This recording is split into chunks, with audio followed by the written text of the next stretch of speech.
Aí, pessoal, agora falando diretamente dos fármacos que atuam no sistema cardiovascular, a abordagem didática começa pelos fármacos inotrópicos positivos, ou seja, que têm a capacidade de melhorar, de aumentar a contratilidade do coração.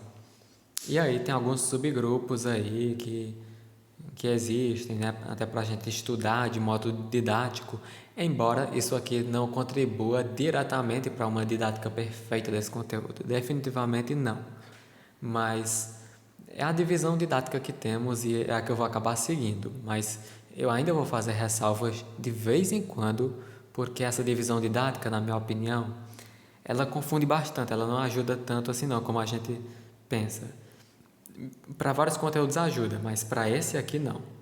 Aí agora, falando dos fármacos inotrópicos positivos, temos os glicosídeos cardíacos como digoxina e digitoxina. A diferença é porque a digitoxina é melhor naqueles animais que têm problemas renais, mas é só uma essa diferença relevante mesmo. O fármaco de maior importância é a digoxina, que é mais utilizado e tal.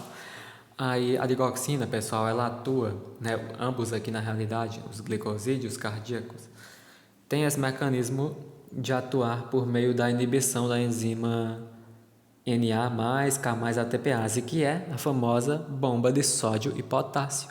Aí, justamente, o mecanismo é a inibição, ou seja, o bloqueio, né, dessa bomba de sódio e potássio.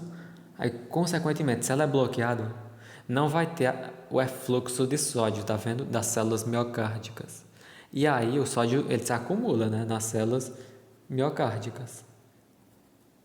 Aí, para corrigir esse desequilíbrio que a gente gerou com o uso do fármaco, existe outra proteína aqui na membrana, ó, das células miocárdicas, para que esse sódio possa sair. E o nome dessa proteína é o trocador de sódio e cálcio. O nome é uma maravilha porque ele ajuda bastante. De fato, é isso que ele faz. Só vai trocar o sódio pelo cálcio. E a lógica é: se o sódio agora está em excesso, precisamos equilibrar isso. E agora ele vai sair, tá vendo? Pelo trocador de sódio e cálcio. O sódio vai sair, aí o cálcio que vai entrar. E aí, justamente, se o cálcio entrar e eu aumentar a concentração do cálcio na célula miocárdica, o cálcio tem a função de contração muscular. É justamente aí que está o ponto. Aí eu vou conseguir um efeito inotrópico positivo, entende? É aí que termina o mecanismo. Mas aí o que tem de interessante, pessoal, é que eles aumentam o inotropismo, só que eles reduzem a frequência cardíaca. Isso é muito interessante. Sabe por quê? Porque eu falei no início a questão das ressalvas, a questão de que a didática aqui ela é muito complicada. Por quê? Porque vocês veem isso aqui, vocês pensam, eu entendi. Então quer dizer que a gente usa esses fármacos quando estiver precisando aumentar a contratilidade. Então, gente, não é bem assim não, vocês acreditam? Porque na realidade, os glicosídeos cardíacos a gente usa muito mais para conseguir isso aqui, essa diminuição da frequência cardíaca. E a gente utiliza esses fármacos principalmente em casos de arritmias, casos principalmente de taquiarritmias supraventriculares, que ocorrem ali no átrio. E aí, é justamente esse o ponto. A indicação primária desses fármacos é como antiarrítmicos, não é nem como inotrópicos positivos. Mas claro que a gente se aproveita do efeito inotrópico positivo também para não atrapalhar o esquema terapêutico, né? Então o mais adequado seria usar esses fármacos numa situação em que eu queira aumento de inotropismo e ao mesmo tempo redução de frequência cardíaca para controlar arritmias. Então o mais adequado seria utilizar esses fármacos em pacientes, por exemplo, com alguma disfunção sistólica, como cardiomiopatia dilatada associada com taquiarritmias supraventriculares. Aí esse fármaco seria bem interessante, né? E aumentar o inotropismo, reduzir frequência cardíaca e tal, que é o que eu quero. Agora, falando do próximo grupo, que é o das aminas simpatomiméticas, esse grupo aqui, gente, é um grupo de inotrópicos positivos, só que de emergência, sabe?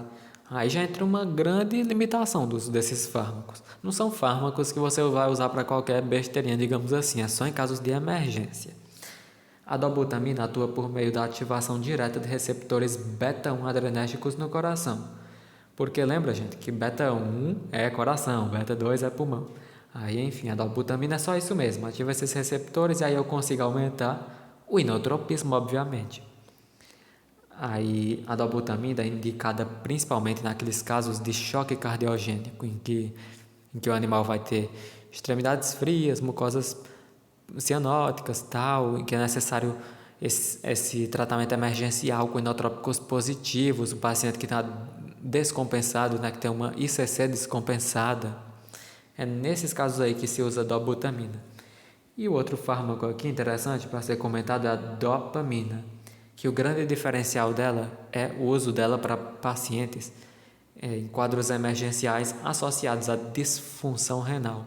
Porque aí porque assim, gente, a dopamina em doses baixas ela ativa esses receptores dopaminérgicos nos vasos sanguíneos dos leitos renais.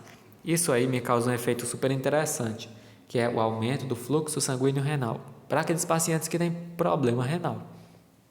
E aí, se você aumentar mais a dose para uma dose moderada, a dopamina ativa também os receptores beta-1 adrenérgicos no coração e aumenta o inotropismo.